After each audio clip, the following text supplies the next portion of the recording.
Hi everybody, Melissa Mangino here, IEP coach, special education advocate and educational consultant, and also a parent mentor. So thank you for joining me for going over the 5 key components or concepts of building a strong relationship with your kiddo. So the first one, super easy, safety, security, right? So basic needs have to be met: food, shelter. When they're hurt, we are meeting them where we're at to ensure that they feel that whatever their needs are met.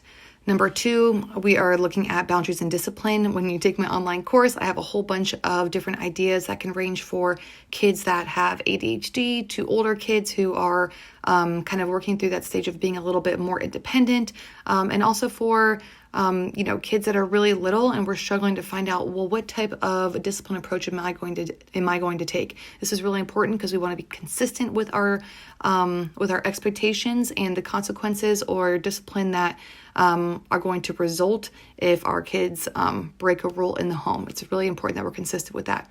So key concept number 3 is going to be listen and be empathetic. That's a lot easier said than done, especially when you have kiddos that are younger and are maybe telling you stories that you're not quite sure if they're true or not.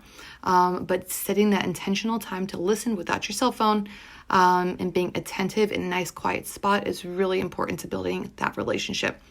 Number 4 is the guidance and nurturing. And so being the role model that you want your kid to be.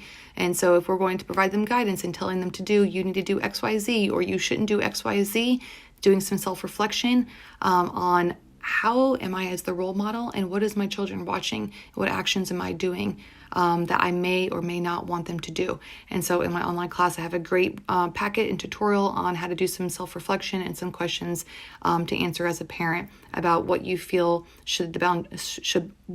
boundaries should be between you and your partner, or you and the other adults that interact with your child, about what behaviors that you would want your child to be around. And the last one is that emotional attachment and that connection. So that's really building us into pillar 2, because that really is creating the foundation where we are building connection points apart throughout our day, so that our relationship is on a deeper level and we're just not identifying with our child as somebody that we are related to. And so jump on in for pillar number 2, which is connection. I'm excited to give you guys some tips on that, about easy, quick, effective ways to build connection with your kid throughout the day. Thanks so much for joining.